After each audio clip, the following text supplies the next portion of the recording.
seorang wanita sedang haid. Yang ahli ibadah itu wanita haid 7 hari, 7 hari meninggalkan sholat baca Quran, 7 hari pula dia dikasih pahala seperti tidak haid. Jadi pahala sholatnya dapat, pahala baca Qurannya dapat, kalau dia yang haidnya ahli sholat, ahli ibadah.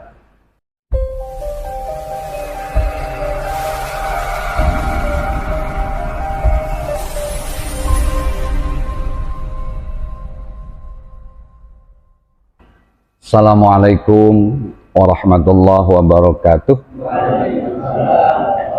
Bismillah walhamdulillah la haula wala quwata illa billah wassalatu wassalamu ala rasulillah la nabiyya ba'dah. Ketua dan segenap DKM Nur Syahid, para asatid kesepuhan, guru kita Ustaz Mukhlis, jamaah sekalian, mudah-mudahan semuanya dimuliakan Allah SWT. Tidak terasa sudah malam Kamis lagi, sepertinya baru kemarin malam Kamis. Mudah-mudahan sisa umur kita bermanfaat dan selalu mendapat ridha Allah SWT. Malam ini malam Kamis keempat kajian kita kitab Riyadhus Shalihin. Mudah-mudahan sedikit banyak dapat kita amalkan dalam ibadah kita sehari-hari. A'udzubillahi minasyaitonirrajim. Bismillahirrahmanirrahim. Ila hadratin Nabil Mustafa wa Rasulil Mujtaba wa Habibil Muqtada Sayyidina wa Maulana Muhammadin sallallahu alaihi wasallam wa ala alihi wa ashabihi wa azwajihi wa dzurriyyatihi wa ahli baitihi kiram, wa khususan hadiyatan ila ruhi muhaddis hadzal kitab wa ila arwahi ahli kubur jamaah ta'lim Nur Syahid, ghafarallahu dzunubahum. Syai'ulillahi lahumul fatihah. A'udzubillahi minasyaitonirrajim. Bismillahirrahmanirrahim. Alhamdulillahi rabbil alamin arrahmanirrahim maliki yaumiddin. Iyyaka na'budu wa iyyaka nasta'in ihdinas siratal mustaqim siratal ladzina an'amta 'alaihim ghairil maghdubi 'alaihim waladdallin. Mohon keikhlasan doa untuk para santri Darul Hikmah di Menes. Semoga Allah berikan keistiqomahan, betah di pondoknya, ilmunya bermanfaat. Segenap donatur dari jamaah Nur Syahid, Allah berkahi usahanya, bi barakahumul Quran. Al-Fatihah. A'udzubillahi minasyaitonirrajim. Bismillahirrahmanirrahim. Alhamdulillahi rabbil alamin arrahmanirrahim maliki yaumiddin. Iyyaka na'budu wa iyyaka nasta'in ihdinas siratal mustaqim siratal ladzina an'amta 'alaihim ghairil maghdubi 'alaihim waladdallin. Sambil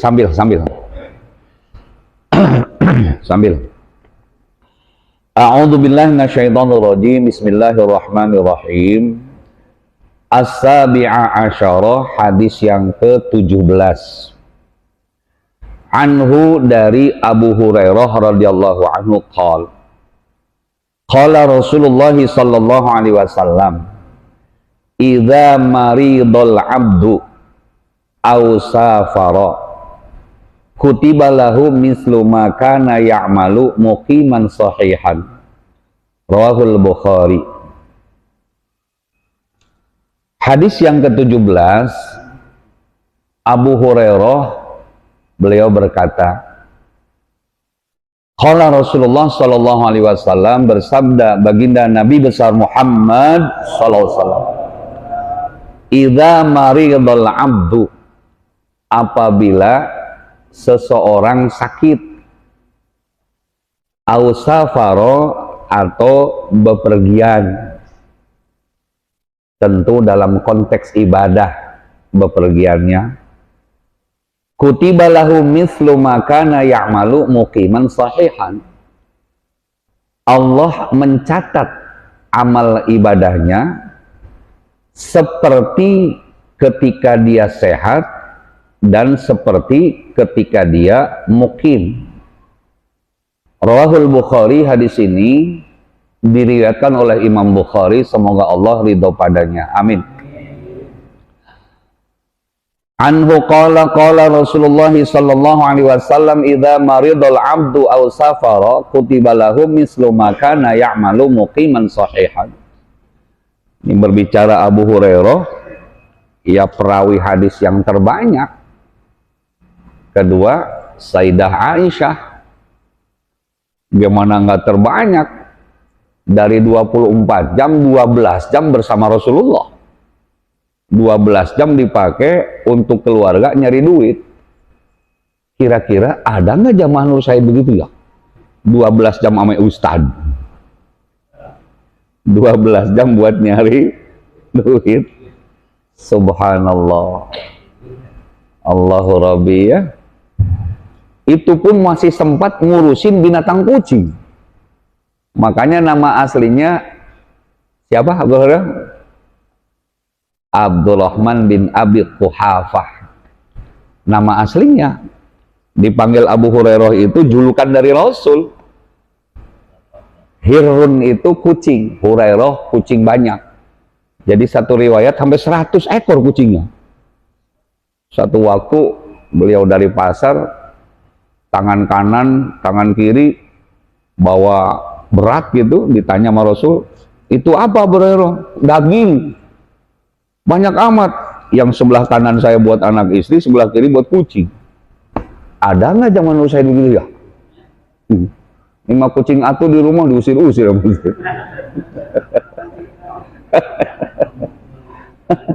Abu Hurairah, Abdurrahman bin Abi Quhafah, Masya Allah.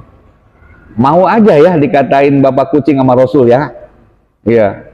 Nanti kalau yang ngurusin binatang burung nanti di rumah gua kasih nama si Peking loh. Jangan marah kalau Ustaz. Nah, beliau meriwayatkan Rasulullah bersabda, "Idza maridul 'abdu." Ini bahasa idza kan bahasa jikalau, andaikan, umpama, misalnya ada di antara manusia yang beriman kepada Allah sakit. Jadi konteks sakitnya di sini ahli ibadah. Al-safaro atau bepergian. Pergi jauh. Mana? Nengokin pondok ke Menes. Jauh. Sono. Kampungnya Ustaz Mukhlis. Kudus sana. Jauh. Atau kemana? Ke Mekah, Madinah. Jauh, safar.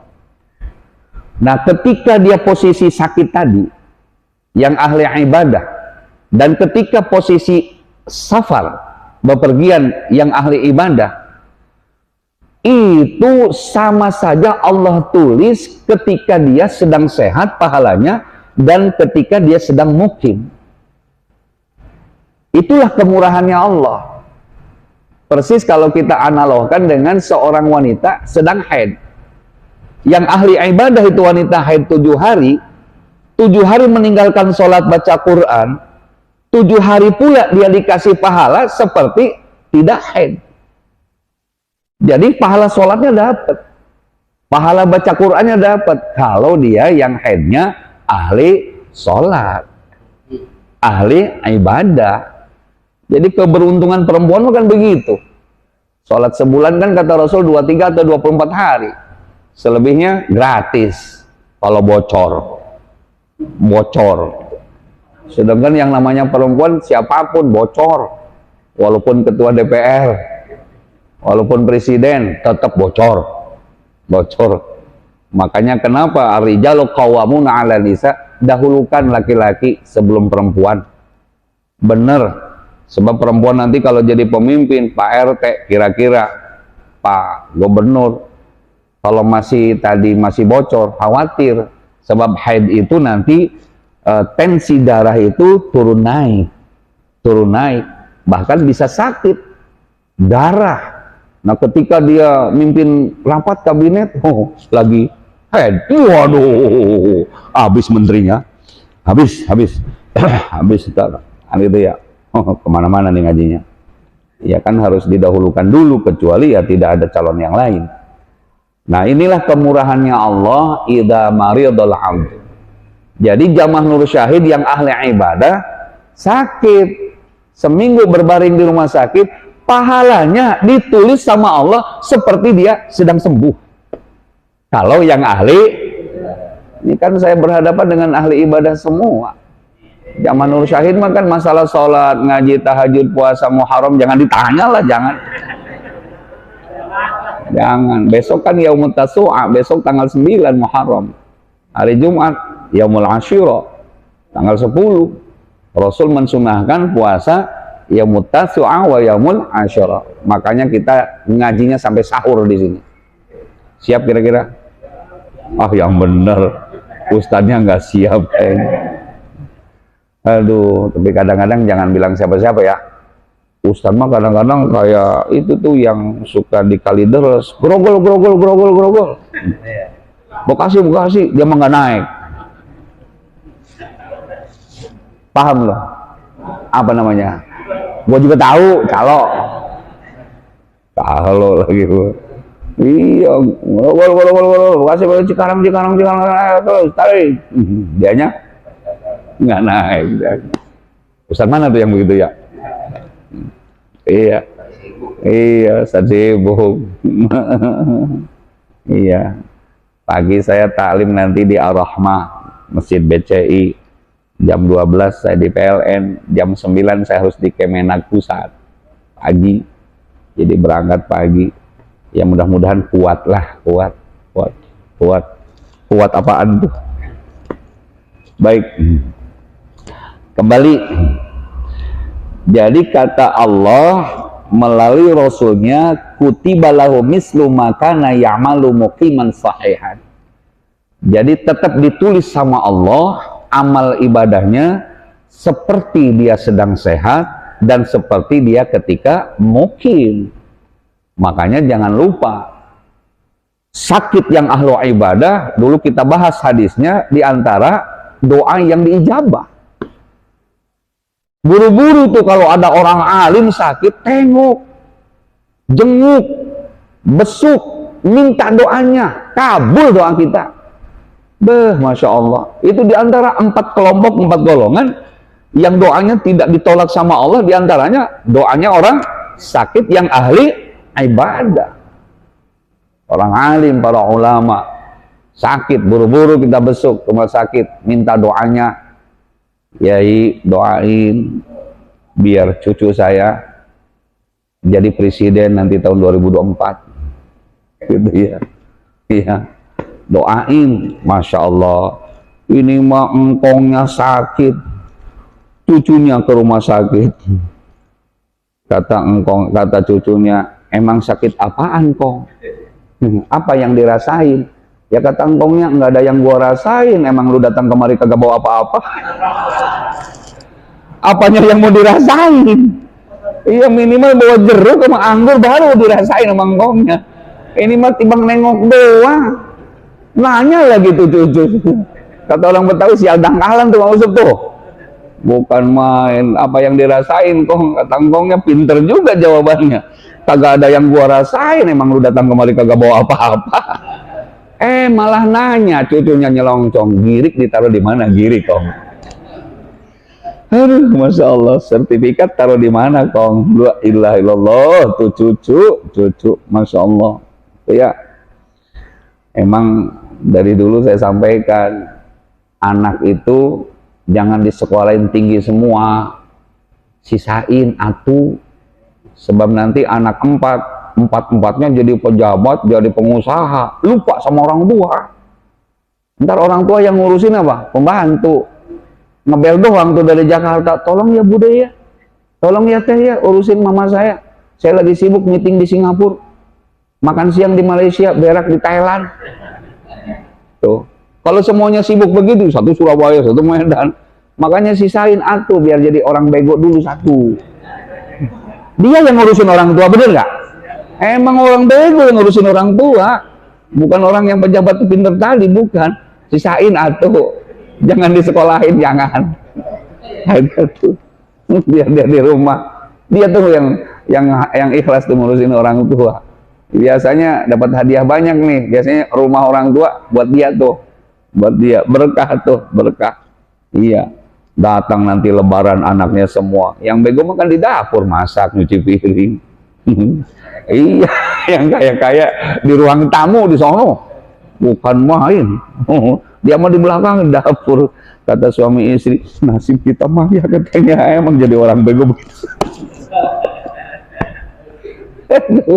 Tapi kan dia yang duluan masuk surga, yang khidmat sama kedua orang tua. Coba kalau orang kaya pengusaha semua anaknya orang tua dititipin di pesantren lanjut usia. Ada pesantren lanjut usia. Aduh tuh. Satu ya, kita ini dapat apa namanya, subhanallah, kemurahan dari Allah, Rahman Rahimnya Allah sampai seperti itu. Artinya posisi apapun kita, insya Allah dalam konteks ibadah, musafirnya ibadah, sakitnya ibadah, seperti itu ya. Karena sakit orang yang saleh, dia dipelorot apa namanya, dihapus daripada dosanya. Pengen dihapus dosa, pengen sakit aja ya, sakit mulai besok RT sakit ya, sakit ya, punya dosa nggak RT? Sakit aja besok, sakit, karena nanti akan dihapus sama Allah orang yang sakit. Baik, amin teh, sakit amin. Sakit amin ya. Yang kedua, As-samina asyara, hadis yang ke-18, An Jabir radhiyallahu anhu qol, dari sahabat Jabir, semoga Allah ridho padanya, amin.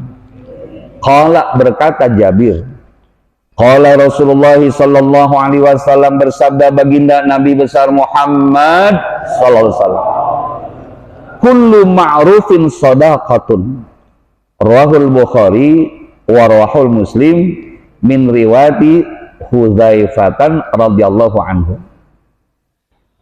Baginda yang mulia Rasulullah sallallahu alaihi wasallam bersabda, kullu ma'rufin, setiap sesuatu amal yang baik, pekerjaan yang baik, perlakuan yang baik, shadaqatun, termasuk sedekah. Rawahul Bukhari, hadis ini diriwayatkan oleh Imam Bukhari, warwahul Muslim, dan Imam Muslim, min riwayatil Hudzaifah radhiyallahu anhu, dari riwayat sahabat Nabi Hudzaifah, semoga Allah ridho padanya, amin. Nama yang hebat, masyhur, Hudzaifah, luar biasa. Hadis yang ke-18 ini dari Jabir. Jabir ini punten di Madinah, kan, di Mekah, sahabat yang jumpa dengan Rasulullah, bahkan menjadi satu marga yang terkemuka di Madinah. Jabir sampai ke Indonesia, ada tuh keturunannya Al-Maghfurullah Syekh Ali Jabir. Jabir sama Jabir ya, hebat.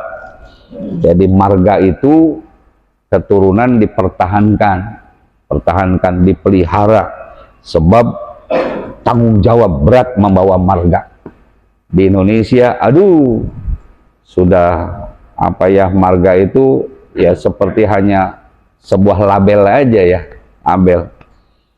Kembali, Rasulullah bersabda, kullu ma'rufin, segala sesuatu yang bentuknya ma'ruf, kebaikan, shadaqatun, adalah sedekah. Diambil dari penggalan kata sidqun, artinya membenarkan Allah. Perilaku, pekerjaan, amal, apa saja yang sifatnya baik adalah sedekah, artinya membenarkan bahwa kebenaran itu dari Allah. Maka kalau orang sudah merasa bahwa segalanya dari Allah, harta nggak pernah takut kurang bagi sama orang yang membutuhkan. Apalagi sekarang kata orang Betawi, Muharram lebarannya anak yatim. Saya pernah ditanya, ada dalilnya nggak tuh Ustadz? Iya, saya jawab nggak ada dalilnya, cuman tafaulan aja. Rasulullah kan pada bulan Muharram bertanya sama orang kota Madinah, berangkat Rasul dari Bani Qainunah, mau membangun masjid. Masjid itu milik siapa? Kata Rasul, milik anak yatim kembar namanya Sahal dan Suhail. Kebun kurmanya sudah tidak terpelihara, kebun kurmanya. Kata Rasul, mana Sahal Suhailnya? Panggillah. Ini Rasulullah. Langsung Rasul di situ menyampaikan sabdanya. Rasul bersabda, "At-tuhibbu ayyalina qalbuka wa tudrik hajataka irhamil yatim wamsah ra'sahu wa ata'inhu min ta'amika yalin qalbuka wa tudrik hajataka." Rawahu Tabrani.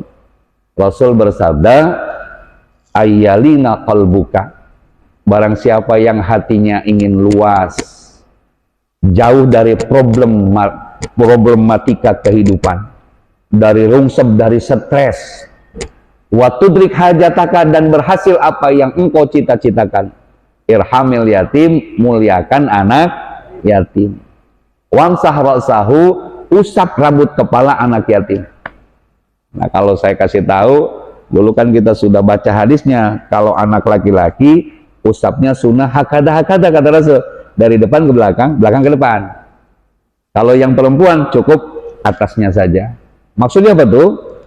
Laki-laki yatim bukan hanya nafkah, bukan hanya nafkah zahir, tapi juga dia harus juga berhak kita beri nafkah pendidikan.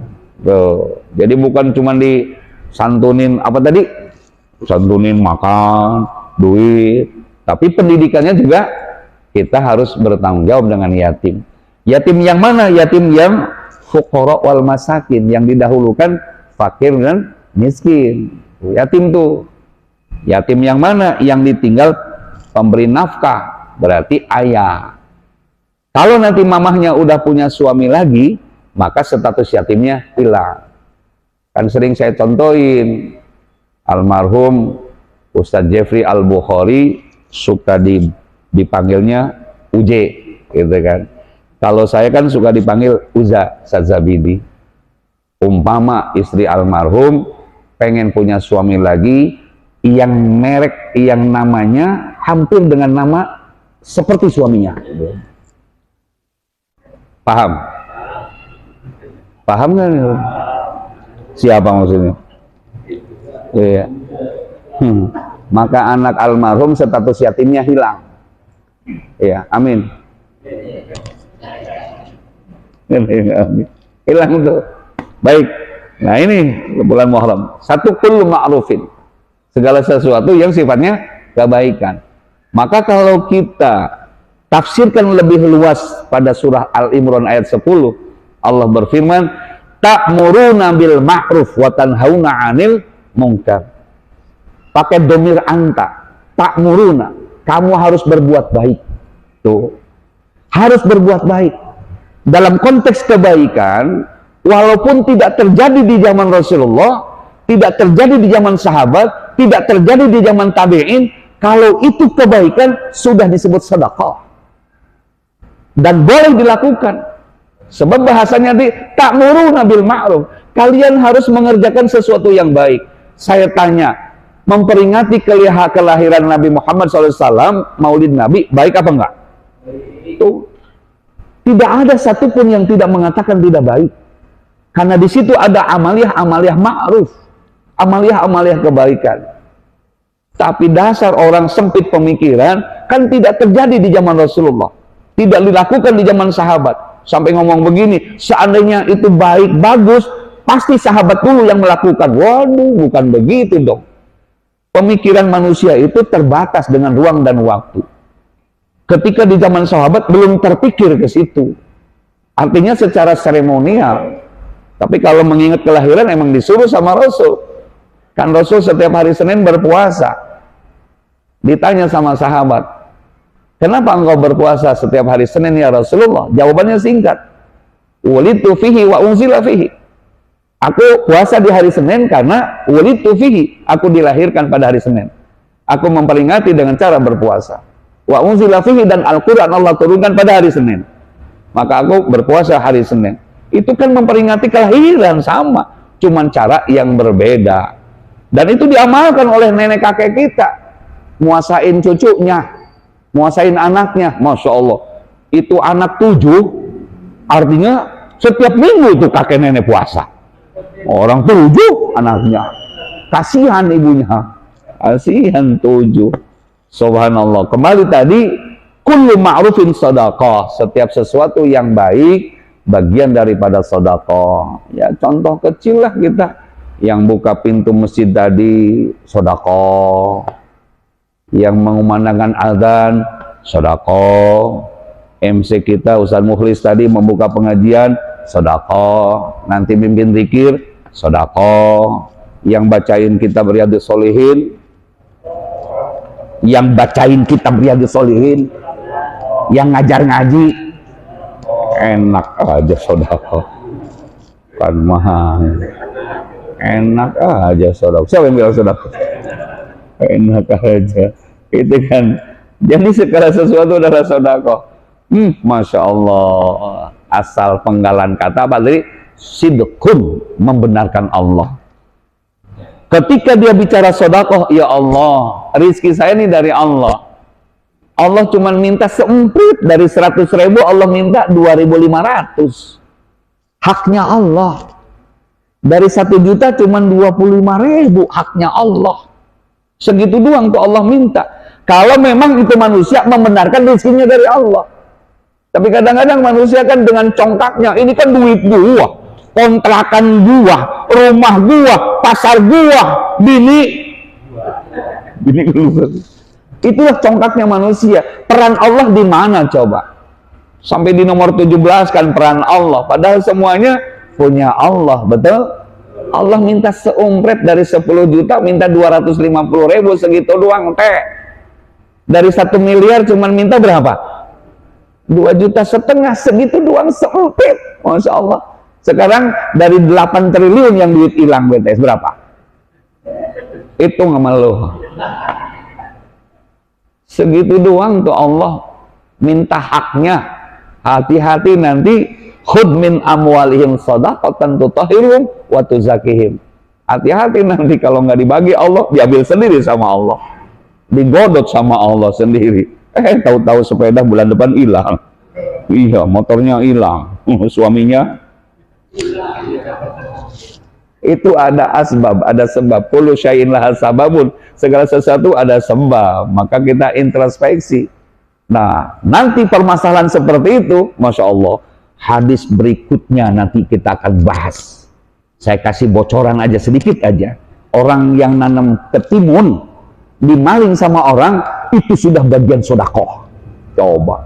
Makanya nanti kalau punya ayam 10 diambil orang 1, jangan marah, sedekah. Bocoran di depan nanti, bocoran. Kayaknya ada sih hadisnya nanti. Kita simpulkan 2 hadis tadi. Yang pertama, syukur nikmat hidup kita. Selama kita ahli ibadah, sakitnya pun dihitung ibadah. Musafir kemana-mana dihitung ibadah. Masya Allah. Makanya jangan punya pikiran kalau sholat jamak takdim, jamak takhir di qasar pahalanya kurang. Tidak dong, sama dengan sholat 4 rakaat. Karena itu dispensasi dari Allah, rukhsah keringanan dari agama, pahala yang sama. Jangan sampai waduh kita mah anti apa jamak takhir jamak takdim. Kenapa? Kan kurang rakaatnya. Wah, sempit pemikiran. Tapi jangan dijamak terus tiap hari.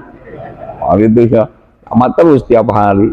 Baik, yang kedua, kullu ma'rufin sadaqah.